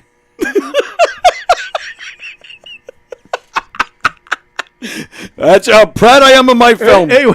I saw it 3 years later for the first time. Don just sent it to me. I'd never seen it, and I mean I've seen excerpts, but not. And I am overwhelmed. That budget was nothing, Yeah. and Mark and Don did an amazing. Yep. I mean that thing is beautiful. Yeah. I mean the colors in it are you know Yep. you know what I mean. Like Yeah. Mark, it's just so well done. And Don edited it, and that's yeah. He is a master at editing. Yeah, I He get is you know, and tremendous. Mark always told me that, and I know nothing about this shit. But Mark's like, if you have a bad editor, you're in a lot of trouble. Right. And obviously, and he said Don Sill's a really good editor, but my God, dude, it's on my because I put an acting reel together. Don edited right, and Don put that. I said, can you put something from Double Eagle on? And when he put the scene that he put on, I'm going, this is the best looking. I mean, Sex and the City's on there, Law and Order's Right, on there. yeah. Double Eagle looks so good, like the way it's the colors. I can't get it. Just Yep. you know what I mean. It's a strange script. I'm not gonna lie. It's Yeah, a strange script, but it was fun. It was fun. Yeah. And Mark added a lot of things, the nuances with the card playing, Right. with Gemini, Yes. and all. And I was there when they shot that, and I remember going. I remember Frank, who wrote it, saying to me, "What is this? What is?" And I go, "Just let it's He goes, I don't know about this. I go, and Oh, no. it's so funny. Yes. It's Gemini because Gemini was out of his mind. It was like Well, 3 a.m. when is he not out of his mind? And then those 3 people that he had, I remember, I'm like, where did they find these people? Gemini is crazy, man. And it's such a good script, and I mean, it's such a good movie. I just think I can't get over. My point is, I just can't get over what a great job. Like Yep. Rick Adonis should be making major films. Yeah, I agree with that. He really is good at it. Yes, and there was another film that they showed that night that you didn't see, and I can't remember what it's called. No, I did see that one about the girl and the guy in the apartment. That's my friends Sean and Hannah. They're married in real life. Oh, right, yes. Yeah. And no, that I did see. What was the name of that one? Because that one I thought was And Mark fantastic. directed it. Right. Yeah. And because he gave himself that little egotistical cameo. I'm kidding. I'm totally Here's kidding. the weird thing. But no, I did. I love that movie. Here's the weird thing. In that movie, Hannah, the lead, her mother is dying of cancer. There's a scene where you see her talk to her. Her mother's already gone. That's the whole point. She's in an apartment, right? But she thinks back to being at the bedside of her mother when her mother. Okay. And it was and I found out like a year later that it was my friend Gina playing the. I didn't even. That's how good an actress. I didn't even know it was Gina. You didn't recognize her when you watched the scene. No. Wow. No. Wow. No. And I was overwhelmed by she. They have a movie out now that Raven wrote. Right. Oh yeah, right. I keep seeing because they're winning awards all over the place. Over the My Friend Out. Yes, that's and it. Which Don edited too, if I'm not mistaken. Did he? I don't. think You know, so. you might be right. I mean, hold on. Let me find it because this is driving me crazy. But Raven. Raven's always posting about. I tried to get Raven on this show. Why won't she do it? Because she said she was too nervous. Then I said, all right. She goes, well, what if I come on with Mark? I said, great, do that. She reaches out to Mark. Mark says, no, don't do it. Wait for drink strokes and storytelling. That's what he told her. We haven't done it.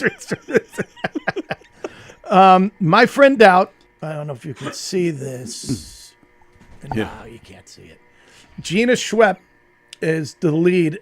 Is the star. So that's her in that picture? Yeah, and she is just phenomenal. And just an amazing actress. Gina what? Gina Schwepp. And, Schwepp. I don't know the other actress, and her name is Snezhana Chernyavskaya. So her name is Tim Gage. But Raven is a great Raven Stamper wrote it, and Mark directed it, and you're probably right about Don because Mark loves Don. But I have not seen it yet. Mark sent me a copy. I haven't looked. He said it's a rough cut, but I want to see it. This thing's winning awards everywhere. Everywhere. Yeah, I haven't seen it either. Yeah. Oh, I'm with you. I don't know why I'm doing it, but he is a great. Because I saw Double Eagle over the weekend. That's why, and I was like, oh my god. Yep. Yeah. And the funny thing is I was in it. I had a big part in it, and I still don't understand the script at all. I don't understand when you did Checked Out with Mark. Great series. I actually loved it. Tom Baldinger. Right. There was one because the whole point of your skit was you were saying words that you had the thick Irish brogue and they couldn't understand. It was Scottish. I'm in a folk festival. Same thing. Well, that's folk Right. fest. But there was something. Oh, else there you were a said. few words. But I couldn't figure out what they were associating the word with. Well, I can't like Dinny was didn't, and I matter of fact, Briscoe wrote that sketch. Oh, did he? That episode, Tom Briscoe, and he's very So I'm reading this thing, going, I have no idea. Yeah, right. I don't. And I had to call Briscoe. What the hell are we talking about here? and I kept saying, this isn't a great accent. Mark's like, it's perfect. It's perfect. We want you over the top. We want you. Right. So if you ever see it, and you go, God, this guy can't act. I was. Baldinger directed and told me to be that way. I love Tom Baldinger. Great guy. Do you know Tom? I've only seen him through. Went. Yeah, majored in theater at my college. Yeah, years. You have a college? At Wagner College. No, Richie Byrne University. And it was so funny because I didn't. Mark met him somewhere. They got involved, and then one day, Tom had seen me in a reading, and said, "Dude, I'm going to get you in something." Nice. And then they were working on season 2 of Checked Out, and asked me to write one of the episodes. Oh, nice. And I did, and I'm coming back as another character. Oh, cool. But now Tom got something else, and he had to put it on hold, so I don't know when we're going to shoot it. Oh, okay. But yeah, I play this mob guy who's afraid of like blood and stuff. So yeah, That's funny. Yeah, That's great. Yeah. I told Mark if you ever wanted to do one making fun of a one-legged guy, it's just, you're in. I'm in. I got the guy. Well, I just think it would be funny too. But yeah, so but I don't know how we got on this, but Mark Riccadonna. Are we going to kick his ass? I mean, what is he doing with Drink Jokes and Storytelling? I know you're angry, and I'm not because I I'm don't. not angry. You're not angry, but you're like, what the hell's going on? But Well, I don't know because him and Tom are doing a thing, right? Under that moniker. But I was mostly mad for you. Fuck with my guy Richie. No, I don't. Yeah, I'm like,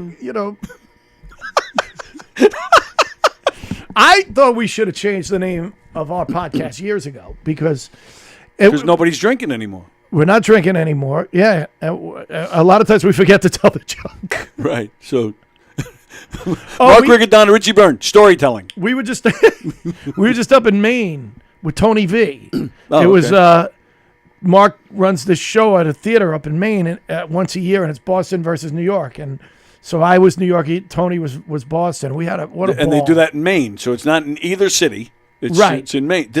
But it's closer to Boston, so they were. Right. They were. But there's like 5 people in the whole state. Dude, it was packed. Really? It was Labor Day weekend. It was the Friday of Labor Day.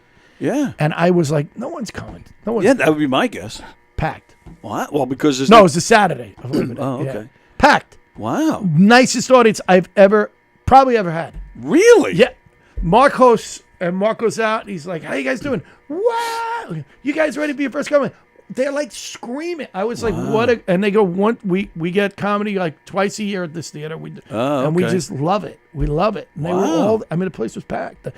Everybody was so nice, and I can't remember the name of the theater. That's how great it is. No. The Main Theater. No. Hang on, it's got to be in my calendar. Let's see. Let me. I'm gonna look at comments while you're doing that. It's not in Portland. No. Good morning, Ann. Jeff Bosey. I actually had an audience member come up to me and request he does more than what he did on my show. What?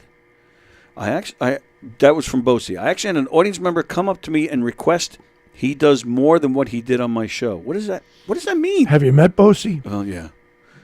Okay. So did you find it? No, it doesn't matter. It was in Maine. It's over. Come Friday night, Governors, here at Governors, go to govs.com. That's correct. Am I right about that? Or yeah. Govs.com. Yeah. Me, Mike Keegan, Pat O'Rourke, surprises. Tim Gage might show up, kick my ass. But if he does, you won't know it because they won't know I'll be like, how to say his name. You know who kicked my ass? Who?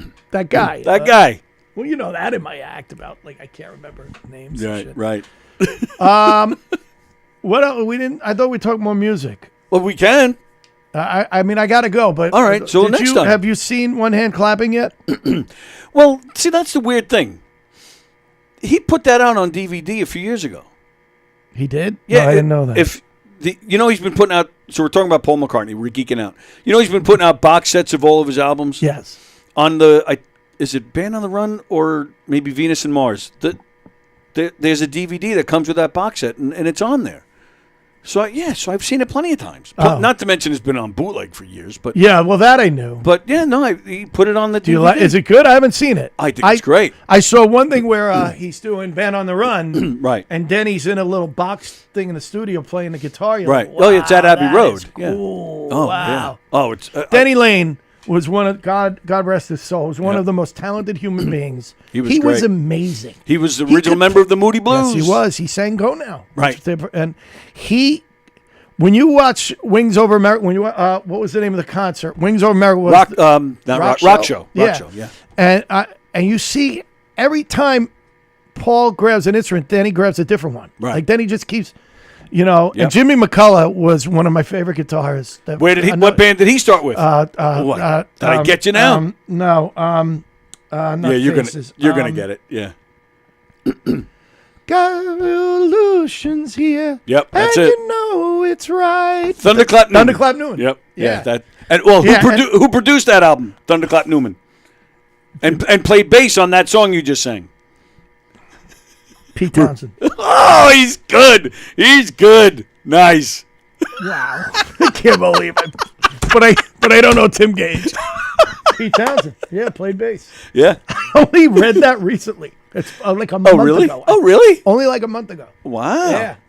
But Jimmy McCullough. Oh, he's great on that. You know, it's interesting. Like, I think Paul has had a gazillion versions of Maybe I'm Amazed. Right? Oh, yeah. I mean, it seems like I've heard, and I'm not, like, studio stuff. Like, he just kept he kept playing it. And I think Maybe I'm Amazed is one of his greatest songs. Oh, yeah. And the version that he does on the McCartney album, where he does all the instruments, McCullough takes that lead, and it's exactly the same in live, but it's so much smoother. Oh, yeah. You know what I mean? And I think that live version from Wings Over America is the best version of Maybe I'm Amazed. Same with Paul's vocals on that are amazing. Oh, yeah. He's just wailing it. Same with My Love. Yeah. My Love is great. Jimmy. Yeah. Jimmy, when he put, Wings Over America, one of the best live albums by anybody. It definitely in my top 5. Couldn't agree more, bro. Oh, yeah. Couldn't agree more. I think Wings is underrated in a way. Yes. You know what I mean? It's amazing to me how people don't realize, like, and it could be, I mean, at the time, that band was always being compared to the Beatles, so what chance were they going to have? Right. You know? But I think as time went on, even the McCartney album, the first album that he did by himself, got crushed, panned, destroyed. Oh, it's a great album. And now 35, 40 years later, they look at it and go, oh my God, he was doing things no one, he set precedences here with, sitting in the studio depressed because the Beatles broke up. Right. And oh my God, he was, here we go. Here we go. Well, I say I'm avoiding that because I know you've been saying since 12 that you got to go. Because who else could tell me Thunderclap Newman? First of all, everybody's going, I don't even know who Jimmy McCullough is. Right. They have no idea what we're talking about. But they're still watching. I mean, at this point, we have a little less than 15. I'm so late. God. What are we allowed to ask what you're late for? No. Okay. Then No, I won't it's ask. not. I just got a lot of things to do. I'm working on a scene for my acting class that's tomorrow. Oh. And it's a hard scene, and I have to do a lot more work on it. Oh, so it's porn. And Hard scene. Sorry. and the girl I'm working with is 21 years old, just graduated NYU, and better than Meryl Streep. This girl shit, really? is one of the greatest actors like I have ever seen. And and she's this cute little blonde girl, and she is the nicest girl in the world, Remy, and she is just a powerhouse actress. Wow. Just ridiculous. And she doesn't know Thunderclap Newman. She doesn't even know Randy Newman. Well, yeah, unfortunately, a lot of people don't. Randy Newman. What movie was Randy Newman in, and who did he play? Oh, where he's acting, you mean? Yes, technically. I don't know if I know that. I don't know if I've ever seen him acting. Yeah, You didn't see him. It's just his voice. How about that? Does that help? I might, because he does so many soundtracks, but I'm gonna go with cartoons. So I'm thinking like Toy Story or something. No, what is it? Well, he might have been like that. I don't know. Three Amigos. Oh. Remember they come on a burning bush that's singing, and that's Randy Newman. Oh, no shit. Yeah. I couldn't because he did the music for Three Amigos. Right, yeah. Which is a really funny movie. Oh, Three it's a great Amigos movie. is the stupidest. It is so funny. Yep. And it got killed. It got panned. But it's a classic. When Martin Short and Chevy Chase are sitting at the back of a wall, and Steve Martin goes, I'm going to get around. I'm going to go, when I signal, you guys, that, you'll know the signal. And all of a sudden, they're sitting at the wall waiting, and you hear, roo, roo, and they're going, go, go, go, go, go, go. And they're looking around like, and he goes, you two guys. You two guys. And then he goes, look up. Look up. Did you see the special? Well, first off, Only Murders in the Building. I saw the first season and loved it, and I have not gotten back to it. But did you see this? In fact, they're doing it now. Steve Martin and Martin Short, they're touring. They do a live show. Yeah. But I would love to go to that. Oh, so well, they're coming to the Telecenter, but tickets are like $200 each or some shit. Yeah. But they put out, I think it's on Netflix, a taping of one of those live specials. Laughed my ass off. I went to Billy Joel, the last show. Right. Because this is a funny story. Well, because you got your... Yeah, I told you this story. Yeah. No, I have a friend whose wife likes to go to concerts, and he doesn't. Right. So another friend of mine would take her to all these concerts, and he would pay. The guy, Right. the husband would pay. I need to be friends with that guy. And I made the mistake of being sarcastic. Say, I wish someone would let me go to Billy Joel. And next thing you know, he bought 3 tickets. But now that he's opened Pandora's box, because she goes, I really like Broadway shows. I'm like, we're in. So now that I'm going to start doing this, maybe I'll go, hey, you like Steve Martin and Martin Short? I think you should. It's a good idea. Steve Martin and Martin Short. I think you should tell him you want to go to that. Just give her a list. And let me tell you something. This guy's such a great guy that if he were watching right now, I'd get a phone call. You're going. No kidding. Yeah, he's a great guy. He hates live entertainment that much? He hates crowds. He loves the guy. You would love the guy's a music beast. Oh yeah, music beast, knows everything. Yeah, plays everything. Just sit, and even that, he'll sit in the bar we're in playing the jukebox while everybody else is talking. He's just sitting and just playing songs because he doesn't really want to talk to people. So why is he even at the bar? Stay home and listen to your records. He has his friends who are his friends, and it's not. Once you become his friend, the guy is the most devoted guy. He's a great guy. He's buying tickets. Yeah, that's devoted. Wow. Yeah. It's not a bad plan because I'm assuming then you get the wife liquored up, then she goes home and thanks him for the tickets. No, dude, so maybe I'll mention Martin Short and Steve Martin to him. Mention Friday to him. He'd buy the whole room. Perfect. I did a show at the St. George Theater years ago at Staten Island, which was it's a big theater. It's beautiful, and it's like an icon of Staten Island. Yeah. And Chris Rock plays there. Everybody, bands play there. But anyway, the woman who owns the theater saw me at the Borgata and said, I want you to play my theater. And I said, where's your theater? She said, St. George Theater. And I go, that's where I grew up. She's like, what? Like, it was so small world. And I go, I can't sell the St. George. It seats like 1,800 people. I can't. She goes, no, but if we could sell the bottom. Anyway, and a buddy of mine who has now passed, one of my best friends, he owned a bar in Staten Island, and he bought like 100 tickets. Wow! And just started at the bar going, "You want to go? It's this much money." And if someone go, I don't want to pay. Oh, here, he'd try and get the money back, but if he couldn't, he just gave them the ticket. Wow! I'll never forget that. St. George Theater. You said. Yeah. That is a beautiful place. Beautiful. I used to know a guy that. Actually, I think he still works there, but I don't really not in touch with him now. But Vincent, you ever meet a young guy? Vincent? Yeah. Yeah, I know. Yeah. How do you know Vincent?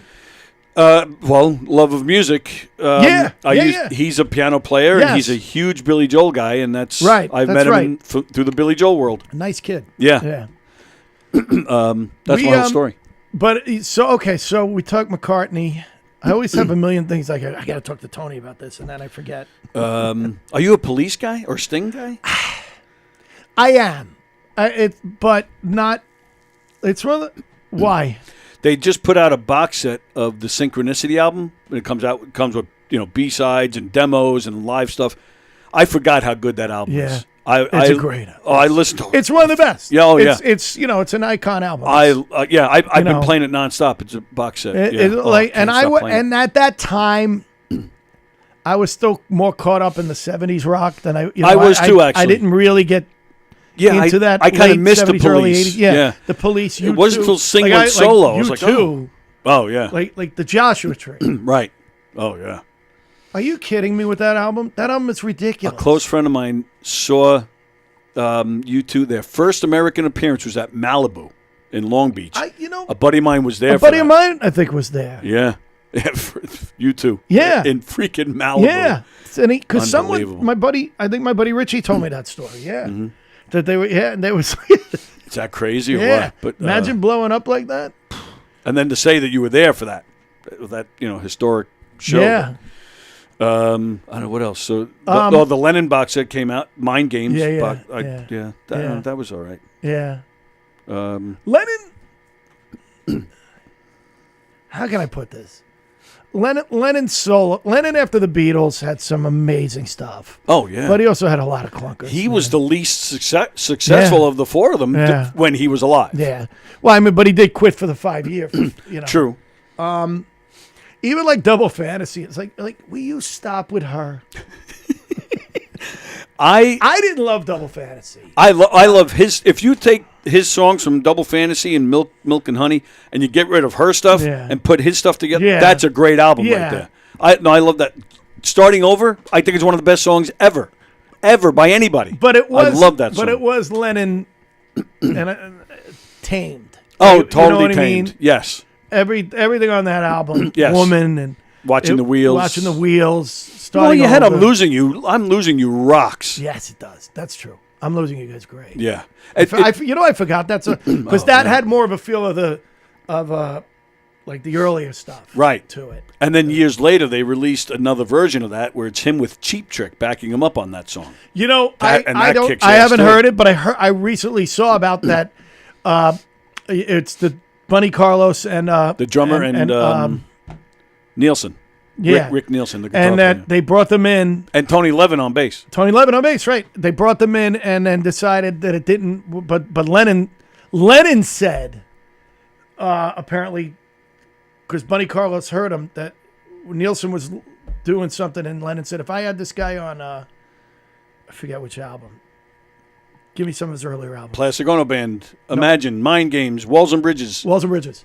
He said, if I had this guy on Walls and Bridges, it would have been ridiculous. Oh, wow. And Bunny Carlos couldn't wait. He goes, Rick, Bartlett's really good friends with them. I should get Bartlett to come on and talk about them with you. Yeah, I should get Bartlett to tell me if he's ever talked to them about being on with Lennon, playing with Lennon and stuff. Yeah. Oh, yeah, I didn't know he was. Yeah, he's a big fan of Cheap Trick. The first time I ever went to a Beatle Fest, 1996 or 7, maybe even 8, I forget. They do. I don't know if they still do it, but they used to have this like battle of bands where people. It's like it goes on for hours. I've never been to a Beatle Fest. We should go sometime. Oh, I would love to do that. They bring out people can come up and sing and it's like a contest, but it goes on for hours because everybody wants to play a Beatles song. And I'm standing there and I'm watching this and I'm not a big fan of it, but because some of it really sucked. But behind me is some guy singing his heart out to every song. So, which after a while was starting to annoy me, right? I've never told this story on this show. So I'm watching. After a while, I'm like, this guy is killing me. He's singing right in my ears, right behind me. So after a little while, I turn around, and it's Rob Bartlett. No way. And I'm not in comedy at that point. I was doing murder mysteries, but I was nowhere in this world. He's, I think, in his height with Imus at the time. Like the last thing I was going to do is say, hey, Rob Bartlett, shut up. So I just dealt with it for the rest of the show, but. Every time I hear his name, that's the first thing I think of. He went with his son, I think in Jersey. They went to see Cheap Trick years ago. Okay, yeah. And he said, you got these great seats, front row, and they're sitting there. And he said, show's going on, and Robin Zander's like looking. And then he's going over to like Nielsen. And they're pointing. And Bartlett's like, right. And at one point during the concert, Zander goes, Rob. It turned out they're huge Imus fans. Holy crap. And they knew him. Yeah. And they're like, that's the guy from Imus. It's Rob Bartlett from Imus. Yeah. And they someone grabbed security, said, grab them, bring them around. To the next thing you know, security comes over. This during the concert. Yeah. I shouldn't be telling this because it's his it's story. his story, yeah. Brings him around backstage. They invite him on stage. Wow. And they do the Dream Police. Yeah. They give him a mic, and they tell him to do the rap part. You know the Yeah. And he said that they couldn't believe that he knew all the words. He did the whole thing. The place went crazy. No one probably unless you knew Imus, you know. And he became unbelievable friends with them from that night on. That's crazy. Isn't that wild? And then what do you? That'd be like me going, like Paul McCartney going, it's Richie Byrne. Right. Let's get him up here. Right. I had a guy in here over the summer who's friends with my brother. But that wasn't the day you came. No, I don't think it was the day you came in. This guy, he wrote some letter to McCartney. He wanted to get up on stage because it would make his father proud or something. McCartney got him up. Not only brought him up, but brought the father up too. And they played Get Back with him. Really? Is that unbelievable or what? Yeah, it's crazy. It's funny because when I was doing the pandemics, I had a few people like, I can get in touch with Paul McCartney. He should see this. And I was like, no. So you said no? Why would you say no to that? I don't know. I was so afraid he was going to hate it because he hated the Ruddles. So he did hate the Ruddles. He hated the Ruddles. This was a lot different than the Ruddles, and not nearly as good. But when John Lennon heard "Get Up and Go" by the Ruddles, they played it for him. Yeah, he said, "Paul's gonna hate this because it sounds way too. It really that's way too close. Like the rest of it is like." He said, "Paul's not gonna be happy." Yes, because George was a huge. George is in the movie. Yeah. Oh, if you don't know what we're talking about, go watch the Ruddles. Hilarious. But you have to know the Beatles' history to really get that movie. You do. I'll tell you this story, and then I'll let you go because we're going over. I gotta go. This is probably around 2000 somewhere. Eric Idle from Monty Python, who's main guy in the Ruddles, he was doing, was it Lincoln Center or Radio City? I forget, one of those. He was doing like, it wasn't spam a lot, but he was doing like his own tribute to Monty Python, and like a live show. And it was only like 1 or 2 nights. And I love Monty Python, but I'll be honest, I don't know a lot of it. Like, I'll go watch it, and I think it's funny, but I couldn't. Too. I grew up watching it. Right, but I'm not one of those guys who could quote every... Exactly. And I have to think for a minute, which movie was that? But I do think it's all hilarious. But my buddy who was working for Tower Records at the time, he thought for some reason that the Ruddles were going to be there. Like, they were actually going to perform a set. So it might even be earlier, because either way, the Ruddles, they did a reunion eventually, but I think this was before that. So this was like, we thought this would be a big moment to see the Ruddles. So we went there just for that. We get there. Then we had this whole big commotion. They couldn't find the tickets, and so we didn't even get into the theater until late. And then they had an intermission. During the intermission, we see they set up 4 chairs, and as they're coming back from intermission, a screen comes down. The screen comes down like a movie screen. And they start showing all this footage from the Ruddles. So now we're getting all excited. Oh, that's what the 4 chairs are. The 4 of them are going to come out. They're showing. Because Eric Idle's the only Monty Python guy who was in the Ruddles. Right. Well, of the band. Of the band. Right. He was Paul. Right. So we're sitting there. We're getting all excited with, this is going to be great. They show all this Ruddle footage on the screen. And then they're done with the footage. The screen comes up. The 4 chairs were for the next skit. So they totally moved on. There was no Ruddles thing. Just that's it. That was it. So we were laughing our asses off. And then I think there was like maybe 20 minutes left of the show. My buddy's like, I only came here to see the Ruddles. You want to leave? I'm like, so we did. We laughed. But there's if you go to YouTube, they used to, when Monty Python went on tour, they would have famous people do the Lumberjack. Right. And I think it was Harry Nilsson got drunk and did it and like made a fool of himself. Oh, well, shocker. And like ended up like falling in off the stage. And they were really pissed at him. Yeah. And one night they said that George was like, I want to do the Lumberjack. And they were like, and they go, he's the only one ever who no one even realized he was in it. He didn't want any. Yeah. He didn't want them to tell anyone, and he did. He knew every move, and he knew the song, and he did the whole Lumberjack. And it's on YouTube. You can see. Oh, really? Yeah, I'll have to look for that. Yeah. I'm a huge Harry Nilsson guy. Me too. Oh, I Me freaking too. loved it. Did you ever see Who's Harry Nilsson? Why is everyone One of the talking about best him? documentaries Oh, my, ever. Tremendous. Except for the fact they don't talk to Ringo in that thing. That Ringo was his best friend in the 70s. Ringo's not in that thing. Ringo was in it. He's not in it. Ringo was in it. Well, yeah, from footage from back then, but there's you mean no okay, current yeah, okay, interview. That's true. Like they Maybe- talk to all these maybe other he didn't people. want- maybe. Yeah, I guess not, but Mickey. Mickey Dolenz is in it, right? Yeah. I think Yeah. even Yoko is in it, if I'm not I mistaken. think so, yeah. Robin Williams is in it. Yeah. Yeah, but no Ringo. Yeah. Ringo was his If you main don't guy. know Harry Nilsson, which a lot of people don't, No, he's been kind of forgotten. go look him up. He One had of a the great best voice till voices. John Lennon destroyed it. Right. You yeah. know that story. I do know that story. And he just was an amazing writer. Right. And wrote a Cuddly Toy Right. for the Monkees. He wrote. He wrote, actually he didn't write one, right? He did write one. Oh, he did no, write. No. Yeah, he wrote one. Yeah. Right, and then Three Dog Night had the hit. He but did wrote, write Without You. Right. Which is his biggest hit. And what's their names? Paul discovered them and then kinda screwed Badfinger. them up. Badfinger wrote. Right. Badfinger, the two guys from Badfinger, Ham and I can't remember. Ham and the other- Evans. Evans. They had two different songs, almost like Lennon and McCartney. Right. And they kind of combined them. And have you ever heard the Badfinger version? Oh, yeah. It's not near. No, it's good, but it's Ham not. actually said, if I knew that we could do that with the song, Right. I would have done that. He was Yes. like, what Harry Nilsson did was ridiculous. Everybody's talking. Yeah. I mean, he didn't write that either, but what a No, song. he didn't. He didn't. And he One of the best voices you'll ever hear in your life. Have you ever heard his when he did all the and no one had done this at the time, and his agents told him not to. When he did the 40s, the old tunes, he does. What's the word? Schmilson in the Night. Is that what it's called? That album? Like all the old classics. Yeah, Like, yeah. Yeah, he does Over the Rainbow. and, Right. Yeah. It's phenomenal. Have you ever heard Nielsen sings Newman? Yes. Yes. One of the greatest albums of all Yep. time. Absolutely. And I love the cover. It's a cartoon of Randy Newman driving and Nielsen in the back seat. Oh no, Nielsen driving and Randy Yes. Newman in the back seat. Well, and then Mickey Dolenz. You ever Dolenz sings Nesmith? Yes, I have. And, Yeah. And then the album Yeah, cover's yeah, the yeah. same thing, but him and Nesmith. That's right. Face. I forgot about that. Yeah. You're right. Yeah. Yeah. Yeah.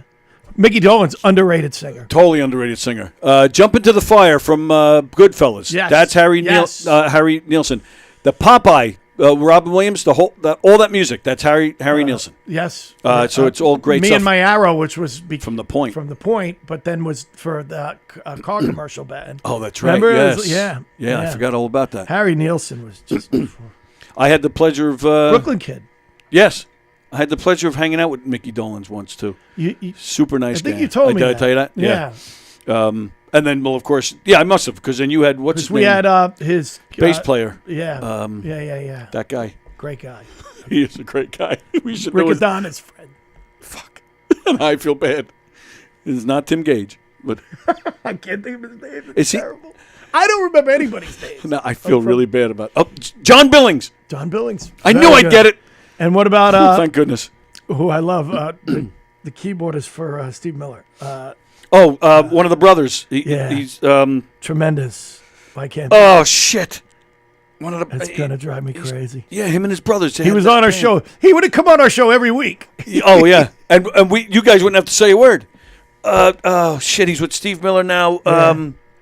Oh, that's gonna kill me now. Yeah. His brother's the phenomenal bass player. that everyone knows. Yeah.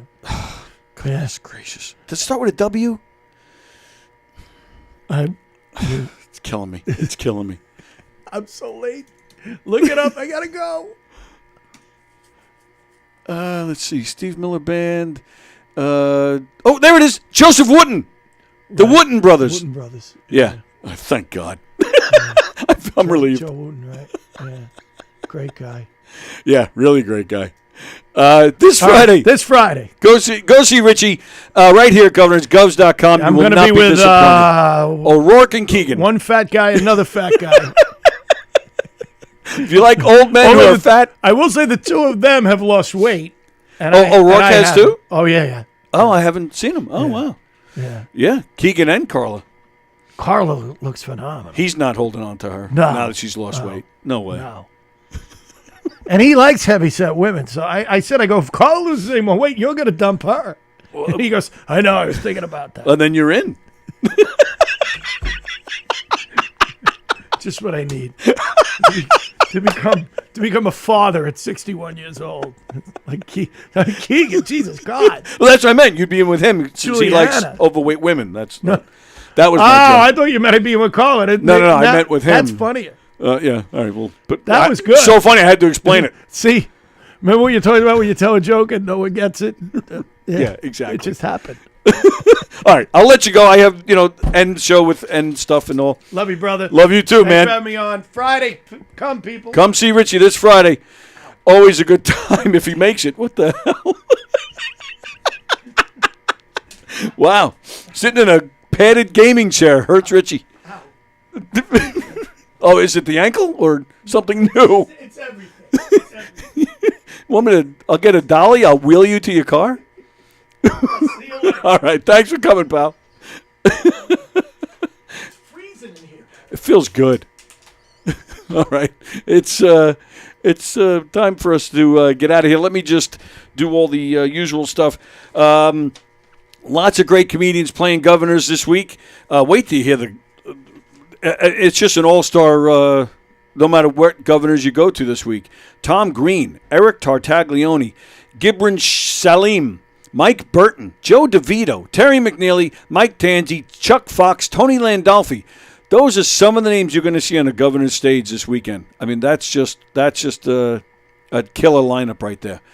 And, of course, don't forget Knockem Dead Comedy. And what do we got going on? I showed you the Elio clip before while I was getting the door to let Richie in. I know we have some people sometimes from England that are watching. So don't forget, Elio is doing some shows in November where he's promoting, where he's going to be playing his original material. He hasn't done that in years. So that's very exciting. Hope you guys enjoyed the Bosie show this weekend. Don't forget Knockem Dead Comedy. This show is coming up. We need to sell some tickets, damn it. September 27th at the Brokerage in Belmore. It's a redneck wedding. It's a fun audience interactive murder mystery show. The very next night in the Giggle Room, Knockem Dead Comedy doing a trivia night. That's going to be a lot of fun. So please come on down. Don't forget the Down and Outs. So the following week after that is the Down and Outs right here in the Giggle Room, presented by Gov's Comedy Club Podcast. Claudia Sherman, Gretchen Kammer, and Nancy Parker. I'll be hosting that. About a month after that, Gov's Comedy Club Podcast presents Clash of the Boroughs, Staten Island and Astoria, Mike Pachetti and Friends. Andrew Farella, Courtney Otera, Sean Kearns, Johnny McDonald, and headlined by Greg Criticos. Knockem Dead Comedy again comes to McGuire's in Bohemia in December. So go to govs.com and make your reservations to all these great shows. All of them. Go to knockemdeadcomedy.com to see what we got coming up and information on how you can hire us for your event. You know, your fundraiser, your private party, whatever you got going on. It's all happening. Thanks, Rich. It's all happening with Knockem Dead Comedy. We did a great show this weekend. We'll talk all about that tomorrow when Diane is here. She'll talk about her Knockem Dead Comedy debut. You know what? And I feel bad. I didn't really do much comments today. Let me look quick now, and I'll get through them. And Rothney was watching. Jeff Bosie, he says Richie is his third favorite comedian. Paula's watching. Hello, Paula. Hope you're well. ELO puts on a great show, says Ann. I saw them in L.A. in 76. Oh, my goodness. What were you, like 2? The only thing I really want, says Bosie, the only thing I want to know is, did the power ever... Oh, I forgot to ask Richie about that. He posted something about the power going out at his home the other day. Fremder, luckily for me, during the pandemic, my proctologist was doing virtual visits. After I got the COVID vaccine, I suddenly knew Chinese. Paula, hey, let me know when you're there. I live very close to there. Where? St. George Theater? I had Keegan ditch my show. I'm a floor sweeper, says Posey. Love you guys. Have a great day. Good luck on your possible barber quartet this Friday. Wishing everyone a great day. See you on the next one. Thank you, Ann. And then Kevin Bacon played in Footloose, says Posey. Okay. Today's Monday. We have Circling the Drain at 4:30. Steve Squared at 6:30, and then that's it for the day. Then Coffee with the Dog tomorrow at 9. Me and Diane at 9 at 11 a.m. Steve Beery tomorrow. Coffee Hershey and the Keegs tomorrow night at 9. So lots of great stuff going on this weekend, this week. I'm trying to rush to get out of here. So, all right, everybody enjoy the rest of your Monday. Thanks for hanging with us, and we will see you guys tomorrow. Have yourselves a great day. There we go.